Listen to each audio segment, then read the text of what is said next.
Hi guys, welcome to Mupalai Training Academy. So guys, வந்து இப்போ information handling ability ல தான் அடுத்த 40 questions பார்க்க போறோம். So information handling ability ன்றது தகவல் கையாளும் திறன். So இதுல வந்து aptitude related-ஆ சில questions-மே இருக்கும். அதே நேரத்துல reasoning puzzles related-ஆவும் சில questions இருக்கும். So எல்லாமே பார்க்கலாம், வேகமா சால்வ் பண்ணிடலாம். உங்களுக்கும் எளிமையா இருக்கும். நம்ம டக்கு சால்வ் பண்ணிட்டு போயிடலாம். So முதல் கேள்வி வந்து ஒரு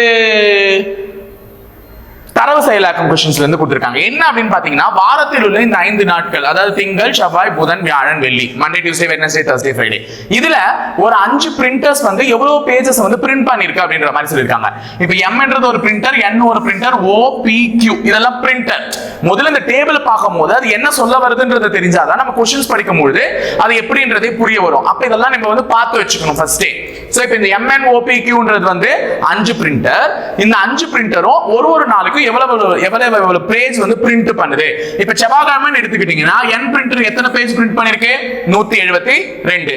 இதே வியாழக்கிழமை எடுத்துக்கிட்டீங்கன்னா P பிரிண்டர் எவ்வளவு பிரிண்ட் பண்ணிருக்கு? 256. சோ இதெல்லாமே நீங்க வந்து பார்க்கும்போதே தெரியணும். அப்ப 5 பிரிண்டர் ஒரு நாட்கள்லயும் எவ்வளவு பேஜ், எவ்வளவு காகிதங்களை வந்து பிரிண்ட் பண்ணி தள்ளி இருக்கு. இதை வச்சுதான் இப்ப கேள்விகள் கேட்க போறாங்க, பதில் சொல்லணும். ஃபர்ஸ்ட், அனைத்து நாட்களிலும் O என்ற அச்சுப்பொறி அச்சிட்ட மொத்த பக்கங்களின் எண்ணிக்கை என்ன? Find the total number of pages printed by printer O in all days. அப்போ O என்ற பிரிண்டர் எவ்வளவு பேஜ் பிரிண்ட் பண்ணிருக்கு எல்லா நாளும் சேர்த்து. அப்ப இதுதான் O பிரிண்டர்.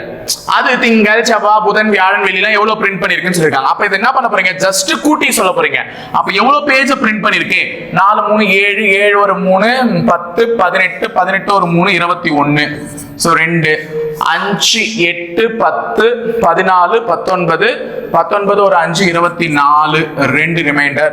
சோ 4 6 8 10. அப்போ 1041 பேஜ் பிரிண்ட் பண்ணிருக்கு O பிரிண்டர் எல்லா நாளும் சேர்த்து. அப்ப ஆன்சர் B ஆப்ஷன் 1041. ஓகேவா? சோ அடுத்த கேள்வி, எந்த நாள் அதிகப்படியான பக்கங்கள் அச்சிடப்பட்டுள்ளன?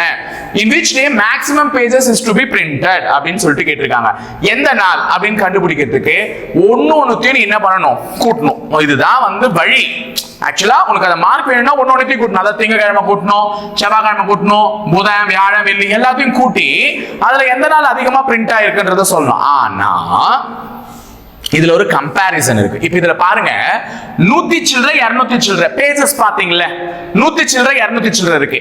இப்ப திங்கட்கிழமை பாத்தீங்கன்னா 2 200 சில்லறை இருக்கு, செவ்வாய்க்கிழமை பாத்தீங்கன்னா 2 200 சில்லறை, புதன்கிழமை பாத்தீங்கன்னா 2 200 சில்லறை, வியாழக்கிழமை 4 200 சில்லறை இருக்கு, வியாழக்கிழமை 4 200 சில்லறை, வெள்ளிக்கிழமை 4 200 சில்லறை இருக்கு. புரியுதா சொல்றது? புரியுதா? அந்த அதிகப்படியான பேजेस எப்ப பிரிண்ட் ஆயிருக்குன்றத மட்டும் பாருங்க. தேவையில்லாம எல்லாத்தையும் கூட்டிட்டு டைம் வேஸ்ட் பண்ணிட்டு இருக்காங்க. இப்ப திங்கட்கிழமை 2, செவ்வாய்க்கிழமை 2, புதன்கிழமை 2. ஆனா வியாழனும் வெள்ளியும் கிட்டத்தட்ட 4 200 சில்லறை இருக்கு. அப்போ வியாழனும் வெள்ளிக்கிழமையோ தான் அதிகப்படியான பேजेस வந்து என்ன ஆயிருக்கும்? பிரிண்ட் ஆயிருக்கும்.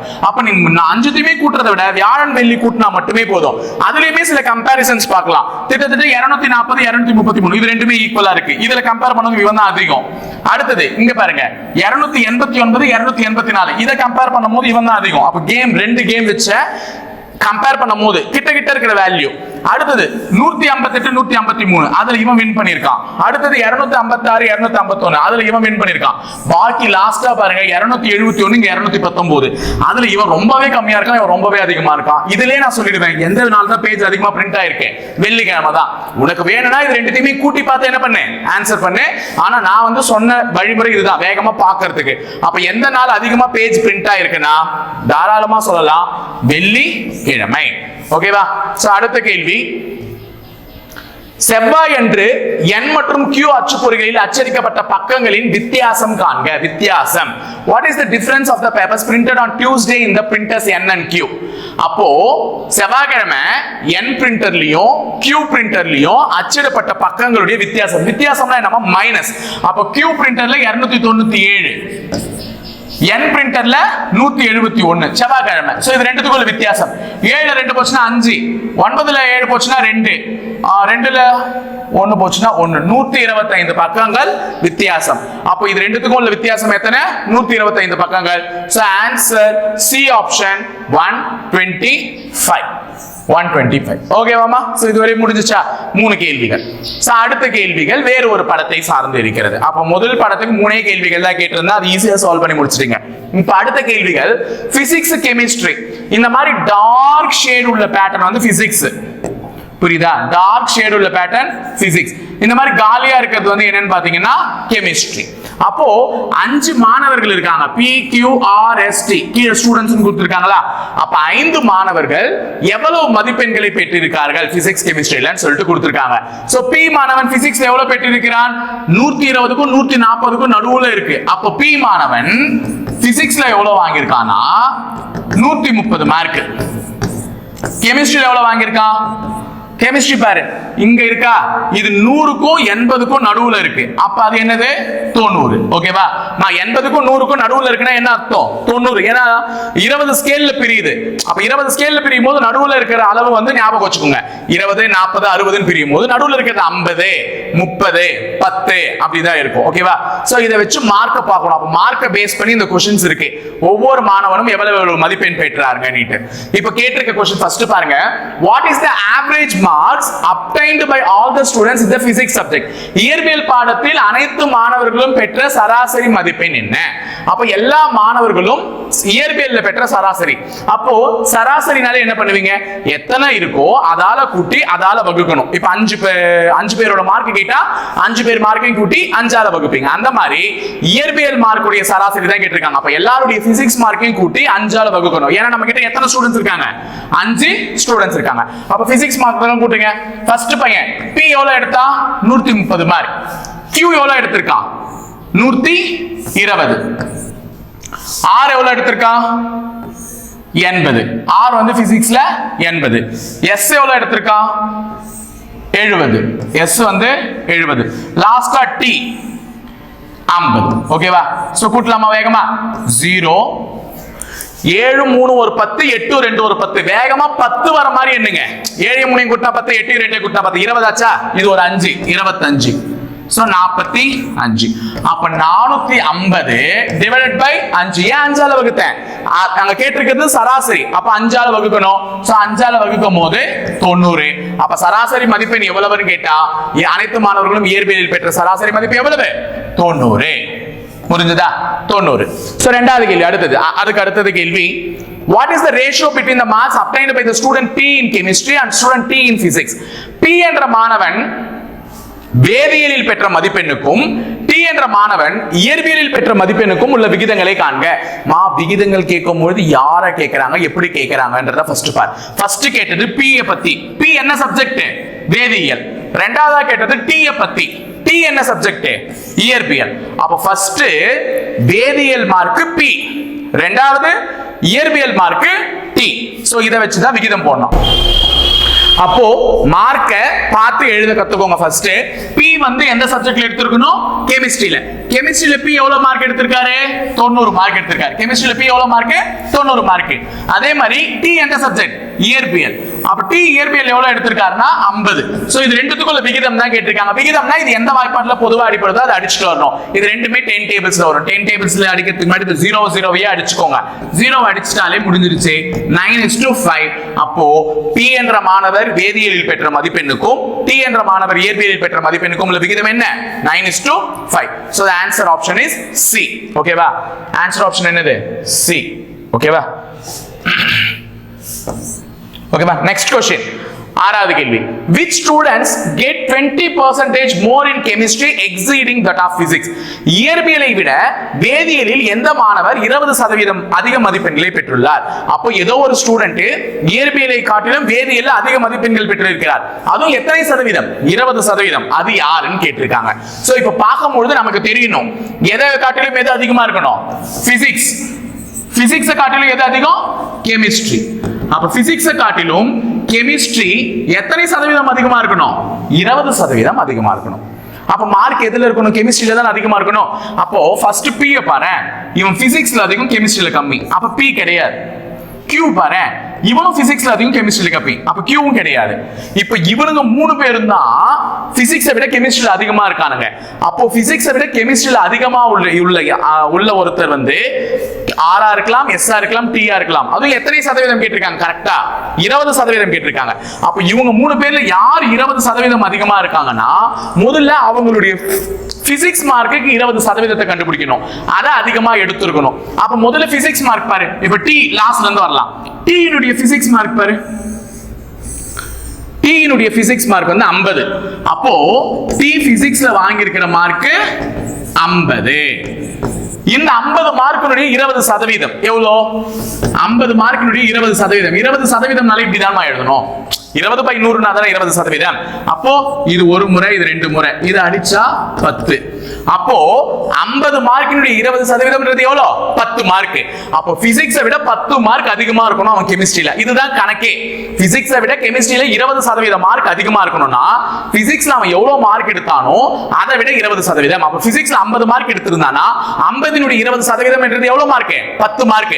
அந்த 10 மார்க் கெமிஸ்ட்ரியில அதிகமா எடுத்திருந்தா டி தான் ஆன்சர். இப்ப கெமிஸ்ட்ரியில எவ்வளவு மார்க் பாரு? 60.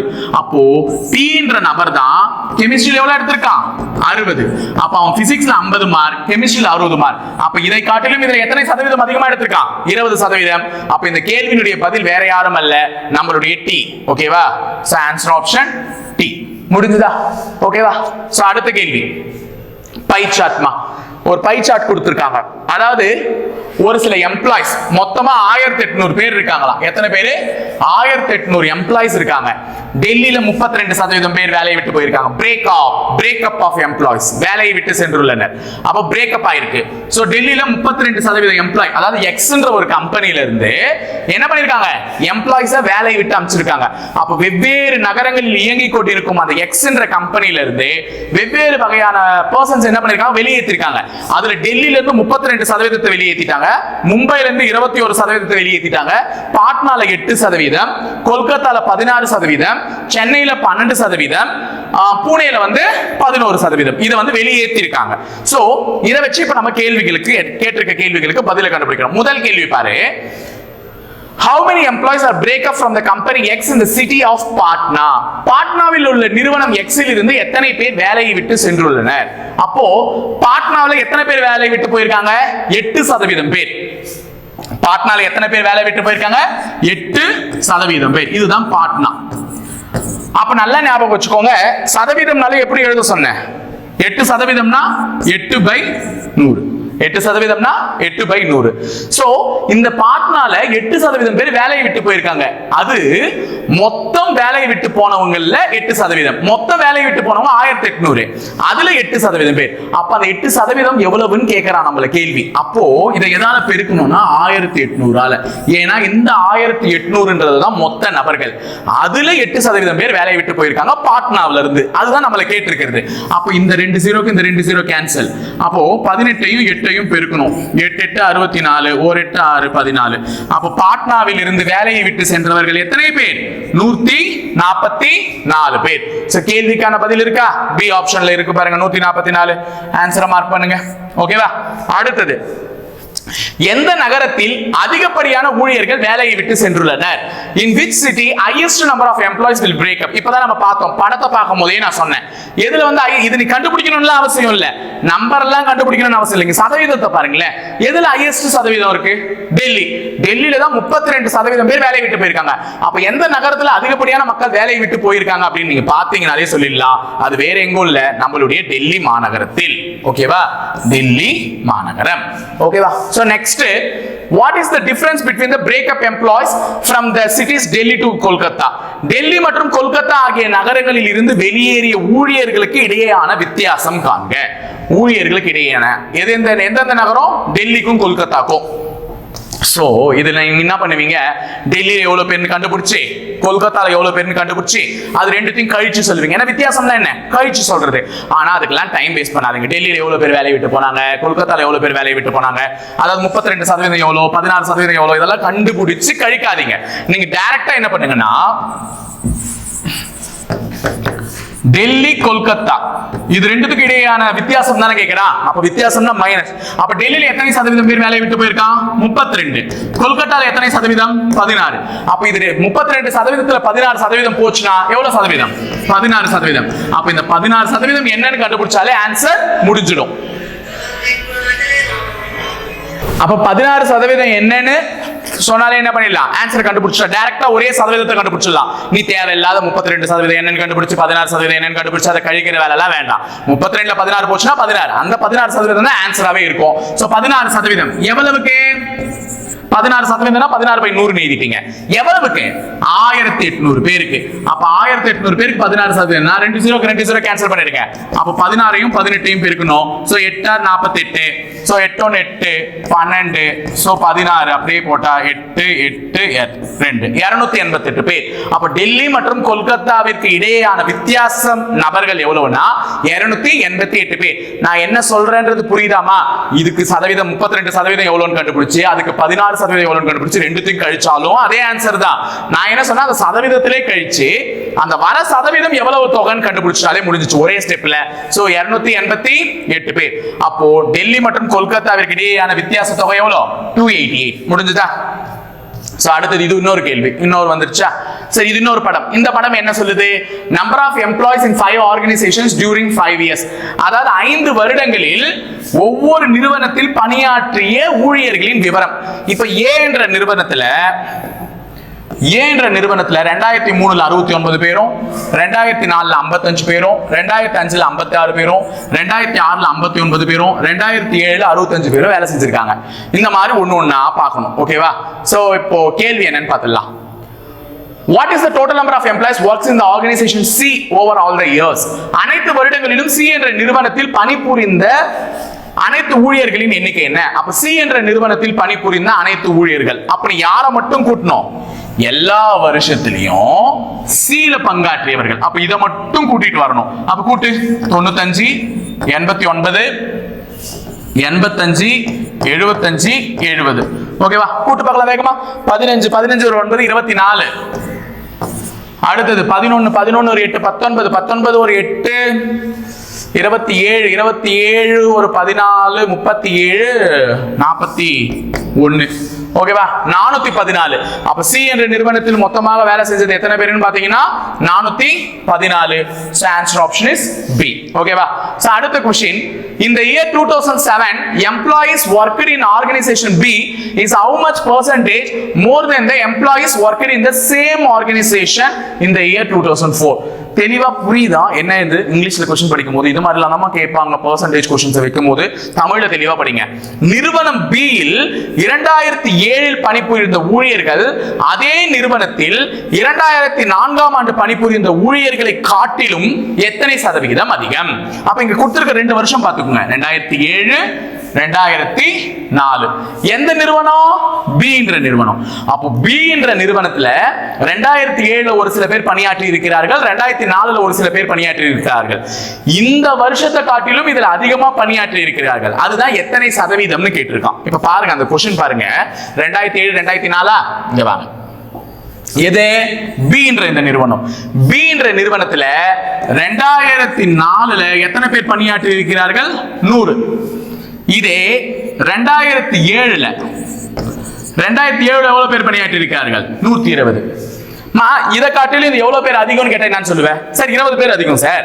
2004ல 100 பேர், 2007ல 120 பேர், 20 பேர் அதிகமா வேலைக்கு சேர்ந்திருக்காங்கன்னு சொல்லிட்டு போயிடுவேன். இது எண்ணிக்கையில கேட்கும் பொழுது. ஆனா அவன் எண்ணிக்கையில கேட்கலையே, அவன் எதுல கேட்டிருக்கான்? எவ்வளவு சதவிகிதம் அதிகம்னு சதவீதத்துல கேட்டிருக்கான். சதவீதத்துல கேட்கும் போது இந்த கணக்கை எப்படி போடணும்னா, இந்த 2004 காட்டிலும் 2007ல 20 பேர் அதிகமா, அப்ப 100 120. சோ 2004ல இருந்து 2007க்கு 20 பேர் அதிகமா இருக்கான். சோ இந்த நம்பரை முதல்ல பாத்துக்கோங்க. இதுல பெரிய நம்பர்ல இருந்து சின்ன நம்பரை கழிங்க. பெரிய நம்பர்ல இருந்து சின்ன நம்பரை கழிங்க. 120 மைனஸ் 100. சோ கீழே வகுத்தல்ல ஒருத்தரை போடணும். அது என்னன்னா கேள்வி என்ன கேட்கிறான்றது பாருங்க. எத்தனை சதவிகிதம் அதிகம்? வார்த்தை முக்கியம். எத்தனை சதவிகிதம் அதிகம்? how much percentage more? அப்போ அதிகம் அப்படின்னு கேட்டாங்கன்னா இந்த 2 பேர்ல யாரு சின்னவங்களோ அவங்கள கீழே போடணும். இப்ப 120 மைனஸ் 100 யார் சின்னவங்க? 100 தான் சின்னவங்க. அப்ப 100 தான் கீழே போடணும். இதே எத்தனை சதவிகிதம் குறைவு அப்படின்னு கேட்டிருந்தாங்கன்னா இவங்க 2 பேர்ல யார் பெரியவங்களோ அவங்கள போடணும். ஆப்போசிட்ல போடணும். குறைவுனா பெரிய வேல்யூ போடணும், அதிகம்னா சின்ன வேல்யூ போடணும். அப்ப இவங்க 2 பேர்ல யார் சின்னவங்க? 100 போட்டு சதவீதத்தை கேட்கறதுனால அது எதால பெருக்கணும்? 100ஆல பெருக்கணும். ஏன்னா ஆன்சர் எதுல கேட்டிருக்காங்க? சதவீதத்துல கேட்டிருக்காங்க. இப்போ இதை சால்வ் பண்ணுங்க.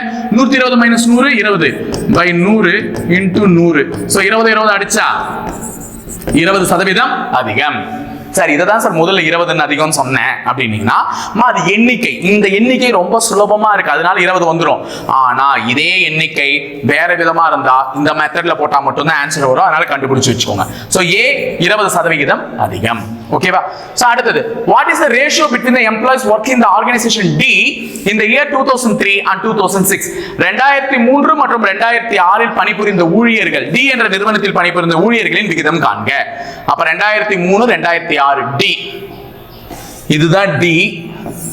2003 88 பேர், 2006 99 பேர். இவங்க ரெண்டு பேருக்கும் விகிதம் கேக்குறாங்க. எந்த வாய்ப்பாட்டுல மாடிக்கலாம்? விகிதம்னாலே வாய்ப்பாடு, பொதுவான வாய்ப்பாடு. ரெண்டுமே 11வது வாய்ப்பாட்டுல அடியும். இது எத்தனை முறை? 8 முறை. இது எத்தனை முறை? 9 முறை. சோ ஆன்சர் 8:9 முடிஞ்சிருச்சு. 8:9 இருக்கா? D option. ஓகேவா? சோ அடுத்த கேள்வி, number of boys and girls studying in 5 different colleges. அதாவது ஆண்கள் மற்றும் பெண்கள் 5 வெவ்வேறு கல்லூரிகளில் படிக்கக்கூடிய ஆண்கள் மற்றும் பெண்கள். ஓகே, 5 வெவ்வேறு கல்லூரிகளில் படிக்கிறாங்களாமே. PQRST. ஓகேவா? சரி, இதுல இந்த கோடு போட்டு வந்திருக்கிறது வந்து பாத்தீங்கன்னா பெண்கள், எம்டியா வந்திருக்கிறது என்னன்னு பாத்தீங்கன்னா ஆண்கள், பாய்ஸ். ஓகேவா? இவங்க பாய்ஸ், இவங்க கேர்ள்ஸ். அப்ப PQRST ல படிக்கக்கூடிய 5 வகையான பெண்கள் மற்றும் ஆண்கள். Okay, what is the respective ratio of girls to boys in college T? T என்ற கல்லூரியில் படிக்கும் மாணவி மற்றும் மாணவர்களுக்கான விகிதம் காண்க. என்ன சொல்லிருக்காங்க? T என்ற கல்லூரியில் படிக்கும் மாணவி மற்றும் மாணவர்கள். ஃபர்ஸ்ட் மாணவிகளை போடணும், அடுத்ததுதான் மாணவர்களை போடணும். ஓகேவா? சோ அப்ப T என்ற கல்லூரியில் படிக்கும் மாணவி மற்றும் மாணவர்களுக்கான விகிதம் காண்க. ஃபர்ஸ்ட் கேர்ள்ஸ், அடுத்தது பாய்ஸ். சோ காலேஜ் வாங்க. T என்ற கல்லூரியில் எத்தனை மாணவிகள்? இங்க பாருங்க, இது என்னமோது வித்தியாசமா இருக்கும். 1000 2000 இருக்கு. அப்ப நடுவுல இருக்கிற இது என்னது? 1500. இங்க நடுவுல இருக்கிறது 2500. இப்ப பாருங்க, T என்ற கல்லூரியில் இது எங்க போகுது பாருங்க, இங்க வருதா? அப்ப T என்ற கல்லூரியில் 1500 கேர்ள்ஸ் படிக்கிறாங்க, மாணவிகள். அப்ப பாய்ஸ், அடுத்தது பாய்ஸ் எத்தனை பேரு? இங்க இருக்கா 4000. அப்ப பாய்ஸ் எத்தனை? 4000. அப்போ இந்த 2 0க்கு இந்த 2 0 கேன்சல். அடுத்தது எது மீறும்? 15:40. சோ இது ரெண்டுமே 5th டேபிள்ல வரும். ஆமா தானே? 5வது வாய்ப்பாட்டுல இது 3 முறை, 5வது வாய்ப்பாட்டுல இது 8 முறை. சோ ஆன்சர் 3:8 இருக்கா? இருக்கு பாருங்க, பி ஆப்ஷன். அப்ப T என்ற கல்லூரியில் படிக்கும் மாணவர்கள் மற்றும் மாணவிகள் மற்றும் மாணவர்களுக்கு இடையான விகிதம் 3:8. அதே 3:8 இங்க திரும்பி இருக்கு பாரு, 8:3ன்னு. அங்க என்ன கேக்குறாங்களோ அதை தான் பார்த்து சொல்லணும். ஃபர்ஸ்ட் கேட்டது கேர்ள்ஸ், அடுத்தது தான் யாரு? பாய்ஸ். அப்ப நீ ஃபர்ஸ்ட் கேர்ள்ஸ் போட்டு அடுத்தது தான் பாய்ஸ் போட்டுருக்கணும். நீ மாத்தி பாய்ஸ் தான் முதல்ல இருக்காங்க, பாய்ஸ் தூக்கி போட்டு கேர்ள்ஸ் போட்டா ஆன்சர் தப்பா வரும், ஆன்சரும் மார்க்கும் போயிடும். இதுல எல்லாம் உஷாராகும். அடுத்தது, எஸ் கல்லூரியில் படிக்கும் மாணவர்கள் Q கல்லூரியில் படிக்கும் மாணவர்களில் எத்தனை சதவீதம்? மாணவர்கள் இங்க பாய்ஸ் தான் மீன் பண்றாங்க. The number of boys in college S is approximately what percentage of number of boys in college Q? அதாவது எஸ் கல்லூரியில ஒரு குறிப்பிட்ட மாணவர்கள் படிக்கிறாங்க, Q கல்லூரியில ஒரு குறிப்பிட்ட மாணவர்கள் படிக்கிறாங்க. இவங்களை கம்பேர் பண்ணும்போது அவங்க எத்தனை சதவீதம் இருக்காங்க? அதிகம்லாம் கேட்கல, இவங்களை கம்பேர் பண்ணும்போது அவங்களே இவங்க எத்தனை சதவீதம் அதிகம்னு கேட்டாதான் இதுக்கு முன்னாடி நான் கணக்கு கத்துக்கிட்டேன். பெருசுல இருந்து சின்னதை கழிச்சு கீழே சின்ன நம்பர் போடணும், இல்ல பெரிய நம்பர் போடணும், அது மாதிரி போடலாம். இப்ப இது அது மாதிரி போடணும்ன்ற அவசியம் இல்ல. எஸ் கல்லூரியில் படிக்கும் மாணவர்கள் Q கல்லூரியில் படிக்கும் மாணவர்கள் எத்தனை சதவீதம்னா, ஃபர்ஸ்ட் யார சொல்றாங்களோ அவங்கள மேல நியூமரேட்டர், ரெண்டாவதா யார சொல்றாங்களோ அவங்கள கீழே டினாமினேட்டர்ல போட்டு சதவீதத்துல கேட்கறதுனால இன்டு 100. ஃபர்ஸ்ட் அப்ப எஸ் கல்லூரியில் படிக்கும் மாணவர்களா, அடுத்தது Q கல்லூரியில் படிக்கும் மாணவர்கள். எஸ் கல்லூரியில் எத்தனை மாணவர்கள்? எஸ் கல்லூரியில் 4500 மாணவர்கள். Q கல்லூரியில் எத்தனை மாணவர்கள்? 3500 மாணவர்கள். அப்ப மேல மாணவர்கள், மேல வந்து எஸ் கல்லூரி, கீழே வந்து Q கல்லூரியில் படிக்கும் மாணவர்கள் போட்டுட்டு சதவீதத்தில் கேட்கறதுனால எதால பெருக்கணும்? 100ஆல பெருக்கணும். அப்ப இதை சால்வ் பண்ண ஆன்சர். சோ இந்த 2 0க்கு இந்த 2 0 கேன்சல். ஓகேவா? சோ திருப்பியும் 4500/35 வரும். சோ 45, இது 35, 5வது வாய்ப்பாட்டில் அடிக்கலாம்ல, 900, இது வந்து 7. அப்போ 900/7 வரும். 7 90ல எத்தனை 7 இருக்குமா? 12 7 இருக்கு. ஏன்னா 12 7 84. அப்போ 1 2 வரணும். இதை வச்சு ஆன்சர் பிடிக்கலாம். 1 2 வரணும். 1 2 இருக்கிற மாதிரி பாரு, ஒரே ஆப்ஷன் தான் இருக்கு. 12 12 வர மாதிரி 129 மட்டும் தான் இருக்கு. அப்ப ஆன்சர் 129 சரியா போட்டு போயிடலாம். தேவையில்லாம அங்க வகுத்துட்டு டைம் வேஸ்ட் பண்ணாதீங்க. அடுத்தது, Q என்ற கல்லூரியில் படிக்கும் பெண்களை போன்று எந்த கல்லூரியில் ஆண்கள் இரட்டிப்பாக உள்ளனர்? நல்லா கவனிச்சுக்கோ, இதுவும் ஒரு முக்கியமான கேள்வி, பார்த்து தான் சொல்லணும். Boys studied in which college is double the time of girls studied in college Q. அப்ப Q என்ற கல்லூரியில் படிக்கக்கூடிய பெண்களை காட்டிலும் 2 மடங்காக உள்ள ஆண்கள் எந்த கல்லூரியில் படிக்கிறார்கள்? Q என்ற கல்லூரியில் எத்தனை பெண்கள்? Q என்ற கல்லூரியில் 2000 பெண்கள்.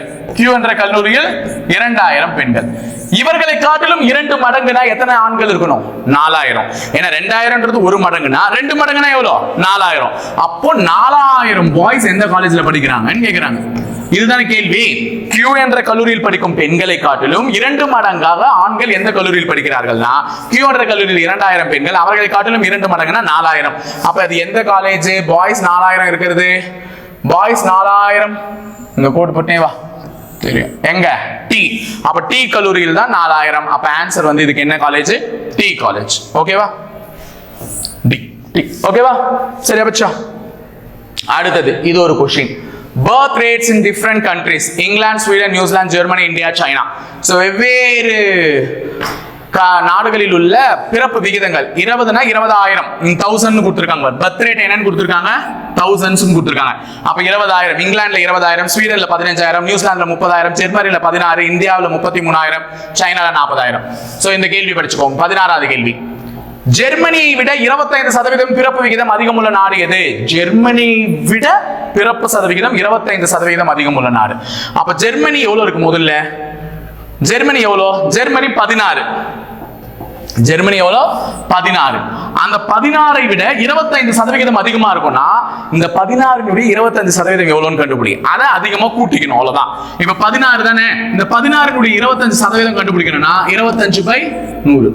மா சதவீதம்னாலே முதல்ல அதை மைண்ட்ல ஏத்திக்கோங்கம்மா. சதவீதம் எவ்வளவு சதவீதம் சொல்றாங்கன்னா அது by 100. அப்ப 20% கேட்டா 20/100, 30% கேட்டா 30/100. இங்க என்ன கேட்டிருக்காங்க? 25%. சோ 25/100 எந்த நம்பருக்கு? ஜெர்மனிக்கு.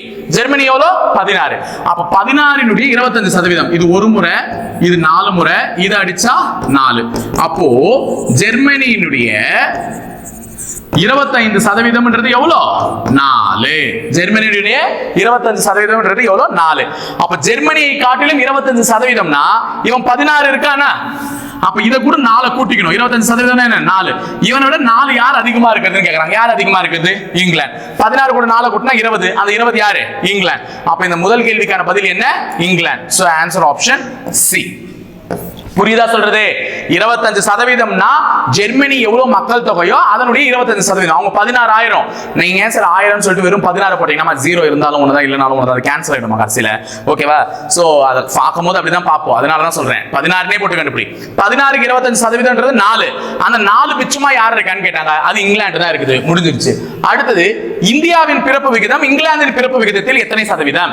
இந்தியாவின் பிறப்பு விகிதம் இங்கிலாந்தின் பிறப்பு விகிதத்தில் எத்தனை சதவீதம்னா அப்ப மேல இந்தியா போடணும், கீழே இங்கிலாந்து போடணும், இன்டு எதால பெருக்கணும்? சதவீதத்தால கேட்கறதுனால 100ஆல பெருக்கணும். இதுக்கு முன்னாடி பார்த்த அதே क्वेश्चन தான். அப்ப the birth rate of India இது எவ்வளவுன்னு கேக்குறாங்க இங்கிலாந்தை பொறுத்த வரையும். அப்ப மேல இந்தியா, கீழே இங்கிலாந்து, எதால பெருக்கணும்? 100ஆல. இங்கிலாந்து 20, இந்தியா 33. சோ மேல இந்தியா, கீழே இங்கிலாந்து 100ஆல பெருக்கணும். சோ இது ஒரு முறை, இது 5 முறை. அப்ப 33 5ஆல பெருக்கினா 3 5 5 5 16. அப்ப 165%. அது தப்பு இல்லமா சதவீதம். அப்போ 165% அதிகமா இருக்காங்க. ஏ ஆப்ஷன்ல இருக்கு பாரு. ஓகேவா? ஏ ஆப்ஷன்ல இருக்கா? 165%. அடுத்தது இந்தியா மற்றும் ஸ்வீடனின் பிறப்பு விகிதம் காண்க. இந்தியா மற்றும் ஸ்வீடனின் பிறப்பு விகிதம் காண்க.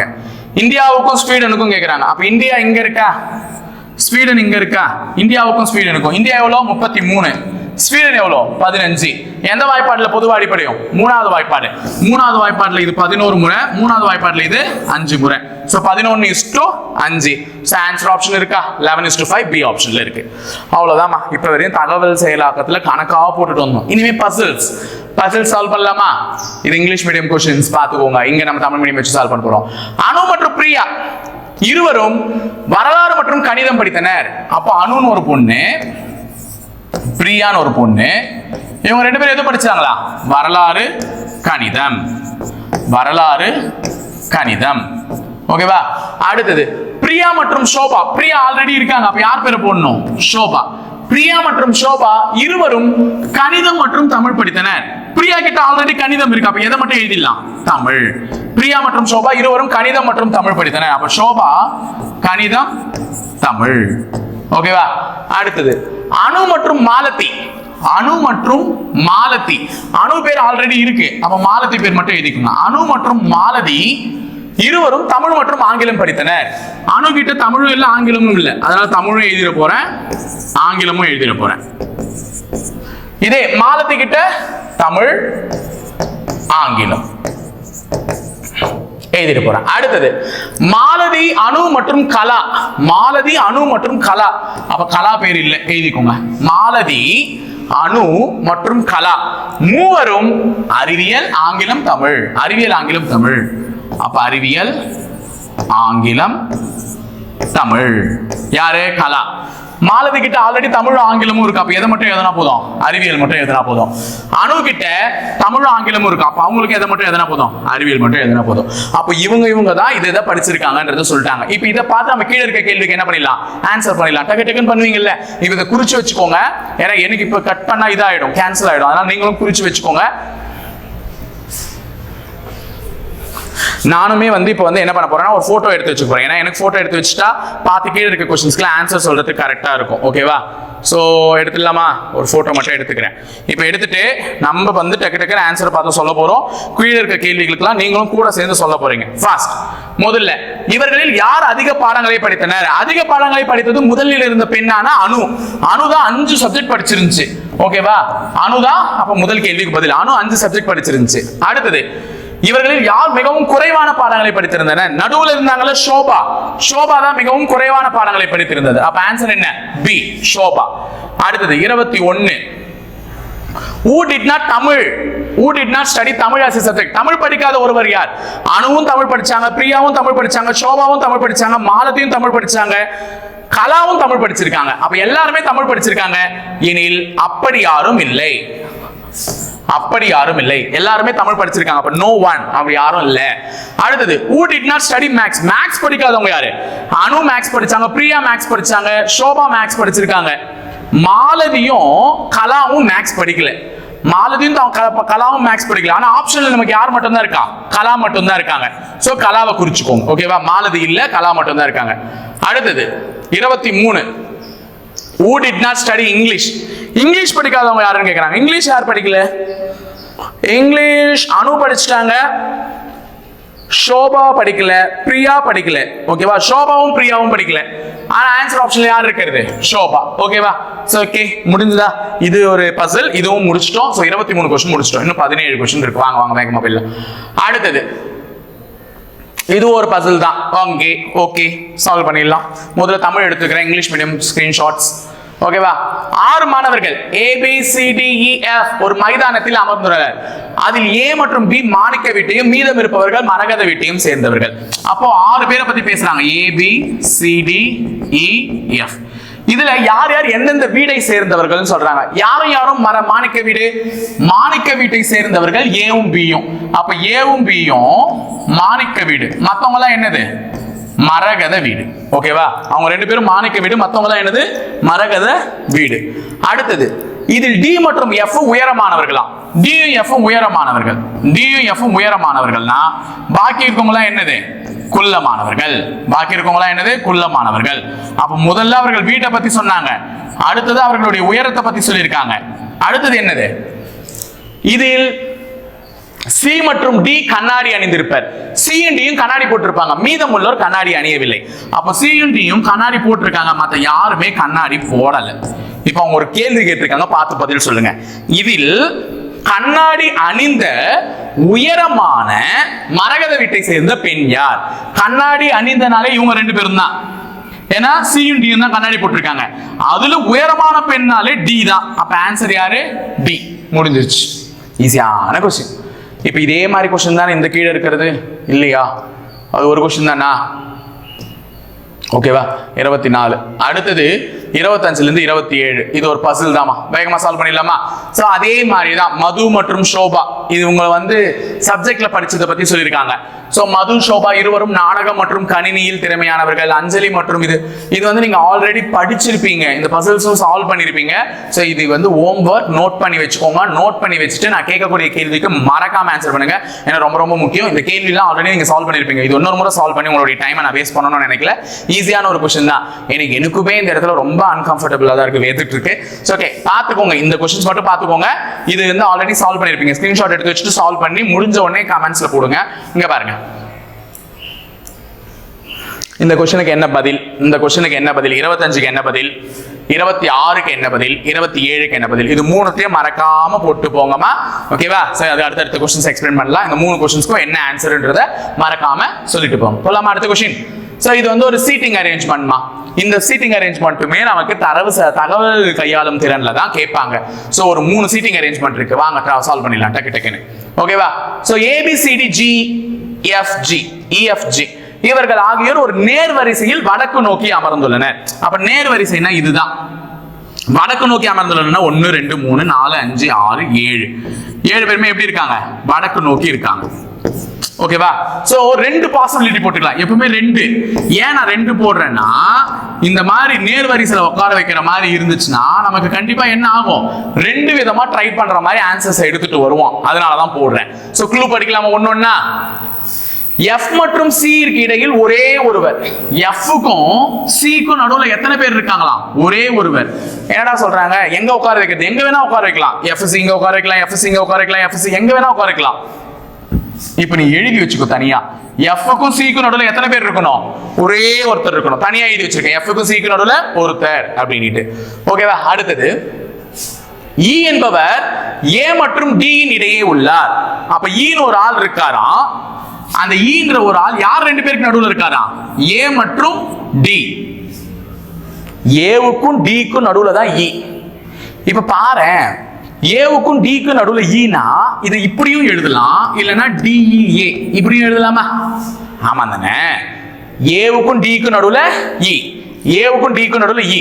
சோ இது ரெண்டுத்துல எப்படி வேணா இருந்திருக்கலாம். அவங்க AED ன்னு உட்கார்ந்திருக்கலாம், இல்ல DEA ன்னு உட்கார்ந்திருக்கலாம். சோ இப்படி யோசிக்கணும் 2 விதமா. அப்போ A மற்றும் D இன் இடையே E உள்ளார்னா இப்படியும் இருந்திருக்கலாம், இல்ல இப்படியும் இருந்திருக்கலாம். அதை டிசைட் பண்ணிக்க. அடுத்தது E மற்றும் G இன் இடையே இருவர் இருக்கிறார்கள். E க்கும் G க்கும் நடுவுல 2 பேர். தனியா எழுதுறேன் பாருமா. E க்கும் G க்கும் நடுவுல எத்தனை பேர்? 2 பேர். F க்கும் C க்கும் நடுவுல ஏற்கனவே ஒருத்தன். இப்ப E க்கும் G க்கும் நடுவுல 2 பேர். அடுத்தது F என்பவர் A வின் இடதுபுறத்தில் உடனடியாக உள்ளார். ஓகேவா? F என்பவர் A வின் இடதுபுறத்தில் உடனடியாக உள்ளார். அப்ப A இருந்துச்சுன்னா அந்த A ஓட இடது பக்கத்துல தான் யார் இருக்கணுமா? F. இப்ப வாங்கப்பா கதைக்கு. இவ்வளவு நான் போட்டது இந்த 2 கோடு போட்டதே வேஸ்ட் தான். சோ முதல்ல இருந்து புரிஞ்சதை வரைஞ்சிடுறேன். இப்ப வந்து சொல்லிடுறேன் பாருங்க. F க்கும் C க்கும் நடுவுல எத்தனை பேர்? F க்கும் C க்கும் நடுவுல ஒருத்தர். அதே மாதிரி E வந்து யார் 2 பேருக்கு நடுவுல உட்கார்ந்து இருக்காரு? ஏவுக்கும் டிக்கும் நடுவுல. இதை இப்படியும் போடலாம்னு சொன்னேன், இல்ல எப்படி போடலாம்னு சொன்னேன்? DEA ன்னு போடலாம்னு சொன்னேன். இந்த 2 விதத்துல எப்படி வேணா போட்டுருக்கலாம். அடுத்தது E க்கும் G க்கும் நடுவுல எத்தனை பேர்? 2 பேர். E க்கும் G க்கும் நடுவுல 2 பேர். இப்ப வாங்க கதைக்கு. இந்த க்ளூ சரியா உட்கார வைக்குது. F என்பவர் A வின் இடதுபுறத்தில் உடனடியாக உள்ளார். அப்ப ஏவினுடைய இடதுபுறத்துல தான் F வரணும்னா நல்லா ஞாபகம் வச்சுக்கோங்க. இந்த ஏவினுடைய இடதுபுறம் இந்த பக்கம் தான் காலியா இருக்கு. அப்ப இங்க F போடலாம். இங்க பாருங்க, ஏவினுடைய இடதுபுறத்துல யார் வராங்க? E வராங்க. அப்போ இந்த AED இப்படிதான் உட்கார்ந்து இருக்கணுமே தவிர DEA ன்னு உட்கார்ந்து இருக்க கூடாது. இது 2 வகையா பார்த்தோம்ல, இப்படியும் உட்காரலாம் இப்படியும் உட்காரலான்னு. அதுல எது சரின்றதை நிரூபிக்கிறேன். புரியுதா சொல்றது? ஏவினுடைய இடதுபுறத்துல F உட்காரணும்னா இதுல உட்கார வைக்க முடியாது. சோ இந்த முறை தவிர அந்த முறை தான் சரி. மேலும் A வரிசையின் நடுவில் உள்ளார். அப்ப 7 பேர் கொண்ட வரிசையில வரிசையினுடைய நடுவுல தான் யார் இருக்காங்க? A இருக்காங்க. சோ A ஃபர்ஸ்ட் போடு வரிசையினுடைய நடுவுல. அப்ப A வாங்க போட்டா E இங்க, D இங்க. ஏவினுடைய இடதுபுறத்துல யாரு எஃப் இவங்க எல்லாம் உட்கார்ந்துட்டாங்களா இப்ப மிச்சத்துல உட்கார வைக்கலாமா ஈக்கும் ஜிக்கும் நடுவுல எத்தனை பேர் இருக்கணும் ரெண்டு பேர் அந்த பக்கம் பார்க்க முடியுமா ஏன்னா அந்த பக்கம் இன்னும் ரெண்டு சீட் தான் இருக்கு அப்ப இந்த பக்கம் தான் பார்க்கணும் இப்ப ஈக்கும் ஜிக்கும் நடுவுல ரெண்டு பேர் அப்ப ஜி இங்க உட்கார வைங்க எஃப்க்கும் சிக்கும் நடுவுல ஒருத்தர் எஃப் இங்க இருக்காரு அந்த பக்கம் சி போட முடியாது அப்ப சி இங்க போடுங்க மீந்த பி இந்த இடத்துல போடுங்க முடிஞ்சதா சோ ஃபினிஷ்டா அப்ப இது ஒரு சீட்டிங் அரேஞ்ச்மென்ட் क्वेश्चन எளிமையாவே சால்வ் பண்ணிட்டோம் இப்போ நான் வந்து எதுக்கு ஃபோன் எடுத்துர்க்கேனா I just take a pic ஓகேவா நான் பிக் எடுத்துக்க போறேன் ஏன்னா எனக்கு இப்போ வந்து என்ன பண்ணணும் ஆன்சர் அடுத்த கேள்விக்கு பார்த்து சொல்லணும் அதனால ஏன்னா நீங்களும் பார்த்து இப்ப சொல்லுவீங்கல டக்குனே போலாமா சோ கேள்வி ஃபர்ஸ்ட் கேள்வி E மற்றும் F இன் இடையில் எத்தனை நபர்கள் உள்ளனர் E க்கும் F க்கும் நடுவுல எத்தனை பேர் இருக்காங்க ஒரே ஒருவர் தில்லான ஆள் அது யார் நம்மால் A ஓகேவா அடுத்து வரிசையின் இரு கோடிகளிலும் உள்ளவர்கள் யார் who sits at the extreme end extreme எண்ட்ல இருக்குது B யும் C யும் ஓகேவா B யும் C யும் அடுத்து D இன் வலதுபுறத்தில் உடனடியாக இருப்பவர் யார் who sits on the immediate right of D D இனுடைய வலதுபுறத்தில் உடனடியாக இருப்பவர் B ஓகேவா D இனுடைய வலதுபுறத்தில் உடனடியாக இருப்பவர் B வரிசையின் இடது கோடியில் உள்ளவர் யார் யார் லெஃப்ட் ஹேண்ட் இதுதான் வரிசைனா இதுதான் லெஃப்ட் இது ரைட் அப்ப லெஃப்ட் ஹேண்ட்ல யார் இருந்ததுனா நம்ம அண்ணாத்த C ஓகேவா முடிஞ்சதா 31 கேள்வி முடிச்சிட்டோமா இன்னும் 9 கேள்வி தான் ஃபாஸ்ட் அடுத்து 8 persons sitting in a circle facing the center ஒரு 8 பேர் இருக்காங்க மேசையில சர்க்கிளை நோக்கி வட்டத்தை நோக்கி உட்கார்ந்துட்டு இருக்காங்க போலாமா இந்த क्वेश्चन சால்வ் பண்ணலாமா இப்போ 8 பேர் ஒரு வட்டம் போட்டுக்கோ 1 2 3 4 5 6 7 8 8 பேருக்கும் உள்ள தூக்கி போட்டுக்கோ இப்போ உட்கார வைப்போமா சோ என்ன சொல்றாங்கன்னா B என்பவர் D இன் வலதுபுறத்தில் மூன்றாவதாக உள்ளார் B என்பவர் இங்க இருந்து படிங்க B என்பவர் D இன் வலதுபுறத்தில் மூன்றாவதாக உள்ளார் அப்போ B ன்னு ஒருத்தர் இருக்கான் D யோட வலது பக்கத்துல உட்கார்ந்திருக்கான் அப்ப ஃபர்ஸ்ட் நான் யாரை உட்கார வைக்கணும் D இப்ப D க்கு வலது கை எது இந்த பக்கம் அப்ப D னுடைய வலது கை பக்கத்துல மூணாவது ஆள் தான் B அப்ப D னுடைய வலது கை பக்கம் 1 2 3 அப்ப மூணாவது ஆள் B அப்ப B இங்க உட்காரணும் ஓகே E என்பவர் D இன் அருகில் இல்லை இந்த E இருக்கார் பாரு அவர் யாரோட பக்கத்துல இல்லையா D யோட பக்கத்துல இல்ல அதாவது இந்த சீட்லயும் E வராது இந்த சீட்லயும் E வராது தெரிஞ்சு வச்சுக்கோங்க இங்க வேணா எழுதிக்கோங்க E இங்கேயும் வரமாட்டான் E இங்கேயும் வரமாட்டான் சரி E என்பவருக்கு நேரெதிரே H அமர்ந்துள்ளார் அப்ப E உட்கார்ந்தா அவனுக்கு நேர் எதிரில் யார் உட்காரணுமா H இப்ப பாருங்களேன் E இங்க வரமாட்டானே அப்ப E இங்க வரலாம் இல்ல இங்க வரலாம் இல்ல இங்க வரலாம் இல்ல இங்க வரலாம் ஆமா தானே அப்போ E இங்க உட்கார்ந்தா H இங்க உட்காரணும் ஆனா இங்க ஆல்ரெடி யார் இருக்கிறது D அப்ப E இங்கேயும் வரமாட்டான் நான் சொல்றது புரியுதா E இங்க வரமாட்டான்னு மட்டும் பார்த்தோம் இப்ப E வர வேண்டிய இடம் இந்த 4 இடம் ஆனா E இங்க உட்கார வச்சா இங்க யார் இருக்கிறது D ஆனா E க்கு எதிரில யார் இருக்கணும் H அப்ப E இங்கேயும் வரமாட்டான் அப்ப E இங்க உட்காரலாம் இல்ல இங்க உட்காரலாம் இல்ல இங்க உட்காரலாம் 3 இடம் தான் இருக்கு இப்ப E உட்கார்றதுக்கு சோ இந்த 3 இடத்துல எங்க E உட்காருவான் E இங்க உட்கார்ந்தா H இங்க E இங்க உட்கார்ந்தா H இங்க E இங்க உட்கார்ந்தா H இங்க பாப்போம் அடுத்தது C என்பவர் E க்கு இடப்பக்கத்தில் மூன்றாவதாக உள்ளார் அப்ப E ன்னு ஒருத்தன் உட்கார்ந்தா அவனுடைய இடது பக்கத்துல மூணாவது ஆள் யாரு C C என்பவர் E க்கு இடது பக்கத்தில் மூன்றாவதாக உள்ளார் அப்ப E இங்க உட்கார வச்சா நான் இங்க சொன்னல இப்ப சொன்னல E இந்த இடத்துல உட்கார வைக்கிறேன்னு வெச்சுக்கோ E இங்க உட்கார வைக்கிறேன்னு வெச்சுக்கோ இடது பக்கம் எதுமா மேல 1 2 3 அங்க C தான் உட்கார சொல்லி இருக்காங்க C என்பவர் E இருக்கு இடது பக்கத்துல மூணாவது ஆளு ஆனா அங்க யார் இருக்காங்க ஆல்ரெடி B அப்ப E இந்த சீட்லயும் வர மாட்டான் E யோட சீட்டை கம்மி பண்ணினே வரேன் இங்க வர மாட்டான்னு சொன்னேன் ஏன்னா H எதிர்க்க இருக்கணும் இங்க வரவே கூடாதுன்னு அவங்களே சொல்லிட்டாங்க இந்த 3 சீட்ல தான் E வரணும்னு சொன்னேன் இங்க உட்கார வச்சு பார்த்தா இடது பக்கத்துல மூணாவது ஆள் C உட்கார முடியல B உட்கார்ந்துட்டான் அப்ப E இங்க உட்காரலாம் அல்லது இங்க உட்காரலாம் வாங்க ஓகேவா அடுத்து பார்க்கலாமா அப்ப E இங்க உட்கார வச்சு செக் பண்ணலாம் E இங்க உட்கார்ந்தா இடது பக்கத்துல மூணாவது ஆள் யாரு C E னுடைய நேர் எதிர்க்க சீட் யாரு H போட்டாச்சு செக் பண்ணுவோம் அடுத்தது A மற்றும் F க்கு இடையில் ஒரே ஒருவர் மட்டுமே உள்ளனர் அப்ப A க்கும் F க்கும் நடுவுல ஒருத்தர் தான் இருக்கும் F ற்கு எதிரே C அமர்ந்துள்ளார் C இங்க இருக்காரா அப்ப F இங்க போட்டுடலாமா F ற்கு எதிரே C அமர்ந்துள்ளார் அப்ப C க்கு எதிரில F போட்டேன் A மற்றும் F ற்கு இடையில் ஒரே ஒருவர்னா A எங்க போடலாம் இந்த இடத்துல போடலாம் மீந்து போன ஒரு ஆள் யாரு A B C D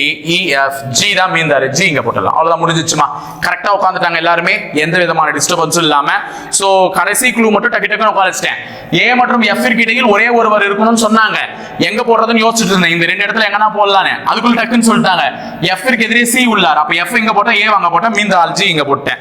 ஓகேவா? சரி, இப்போ அடுத்ததா இதையும் நான் பிக் எடுத்துட்டு கீழே இருக்க क्वेश्चन சால்வ் பண்ணிட போறேன். சோ நீங்களும் கூட சேர்ந்து எழுதி வச்சுக்கோங்க அதுக்குள்ள, நான் போட்டோ எடுக்கிறதுக்குள்ள. இப்போ கீழே வர क्वेश्चंसக்குலாம் ஆன்சர் சொல்லிட்டே வரணும். ஓகேவா? வாங்க, ஃபர்ஸ்ட் G இன் வலப்புறத்தில் இரண்டாவதாக யார் உள்ளார்? G இனுடைய வலது பக்கத்துல, G இனுடைய வலது பக்கத்துல இரண்டாவது ஆளா இருந்தது H. ஏன்னா G இந்த கடைசியா நம்ம போட்டோமா G, அவனுடைய வலது கை பக்கம்னா இது. சோ வலது கை பக்கம் முதல் ஆள் D, இரண்டாவது ஆள் H. அப்ப ஆன்சர் H. G இனுடைய வலது கை பக்கத்துல இரண்டாவது ஆள் H. How many persons sits between C and E? C க்கும் E க்கும் நடுவுல எத்தனை பேர் இருந்ததுன்னா 4. ரெண்டு விஷயம் இருக்கு. C-க்கும் E-க்கும் நடுவுல இப்படி பார்த்திருந்தீங்கன்னா 2 பேர் இருந்தாங்க. வட்டத்தினுடைய இந்த பக்கம் பார்த்திருந்தீங்கன்னா 4 பேர் இருந்தாங்க. ஓகேவா? இங்க 2ன்றது ஆப்ஷன்ல இல்ல, அதனாலதான் நான் 4 போட்டுக்கிட்டேன். புரியுதா சொல்றது? அப்ப எந்த பக்கம் இருக்காங்களோ அந்த பக்கம் பாரு. அடுத்தது ஏவின் அருகில் இருப்பவர்கள் யார்? ஏவின் அருகில் இருப்பவர்கள் EB. ஏவின் அருகில் இருப்பவர்கள் E-யும் B-யும். அடுத்தது who sits opposite to B? B இன் எதிரே உள்ளவர் G. B இன் எதிரே உள்ளவர் G.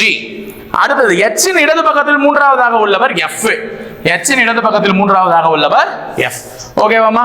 இது மூணு முடிச்சிட்டோம். சோ இப்போதைக்கு எல்லாமே ஓவர். அடுத்தது லாஸ்ட் क्वेश्चंस தான், லாஸ்ட் செட் ஆஃப் क्वेश्चंस இதுல இருந்து தான் இருக்கு. இதுல இருந்து 4 கேள்விகள் இருக்கு. இந்த ஒரு பசில் தான், சீக்கிரமா சால்வ் பண்ணிடுறீங்களா பாருங்க. ABCD ஆகிய 4 நண்பர்கள். அப்ப இதுல 4 பேரை பத்தி தான் பேசுறாங்க. ஒரு A, இன்னொருத்தர் B, இன்னொருத்தர் C, இன்னொருத்தர் D. ஓகேவா? சோ இதுல A என்பவர் A மற்றும் B கால்பந்து கிரிக்கெட் விளையாடுறாங்க. Aவும் Bயும் கால்பந்து கிரிக்கெட் விளையாடுறாங்க. அதே மாதிரி Bயும் Cயும் கிரிக்கெட் மற்றும் ஹாக்கி. Bயும் Cயும் கிரிக்கெட் ஹாக்கி. ஆல்ரெடி இவர்கிட்ட கிரிக்கெட் இருக்கு, அப்ப எதை மட்டும் எதனா போதும் ஹாக்கி. Bயும் Cயும் கிரிக்கெட் ஹாக்கி. Aவும் Dயும் கூடைப்பந்து கால்பந்து. Aவும் Dயும் கூடைப்பந்து கால்பந்து. அப்ப கூடை கால். இவங்க கிட்ட ஆல்ரெடி கால் இருக்கு, அப்ப என்ன எதனா போதும் கூடை. அடுத்தது Cயும் Dயும் ஹாக்கி மற்றும் கூடை. C கிட்ட ஹாக்கி இருக்கு, அப்ப கூடை மட்டும் எழுது. D கிட்ட கூடை இருக்கு, அப்ப ஹாக்கி மட்டும் எழுது. அப்ப எல்லாரும் 3 கேம் விளையாடி இருக்காங்க. இதை வச்சு கீழே இருக்க 3 क्वेश्चंसக்குமே நீ பார்த்து ஆன்சர் பண்ண போற. இதுமே உன்னோட சாய்ஸ் தான். இதை நான் சால்வ் பண்ணி காமிச்சிட்டேன். சோ இதை எழுதி வச்சுட்டு கீழே இருக்க இந்த 3 क्वेश्चंस 4 क्वेश्चंஸா சோ நான் சுருக்கி கூட வைக்கிறேன். இந்த 4 क्वेश्चंसக்கு பார்த்து ஆன்சர் பண்ணிடுங்க. ஓகேவா? சோ எல்லாருக்கும் புரிஞ்சிருக்கும்னு நினைக்கிறேன். இன்னைக்கு செஷன்ஸும் இன்ட்ரெஸ்டா போயிருக்கும். சோ இன்ஃபர்மேஷன் ஹேண்ட்லிங் எபிலிட்டில இப்படி எல்லாம் क्वेश्चंस வரும்ன்றதை தெரிஞ்சிருப்பீங்க. சோ அடுத்ததா வெயிட் பண்ணிட்டே இருங்க அடுத்த வீடியோக்கு. தேங்க்யூ.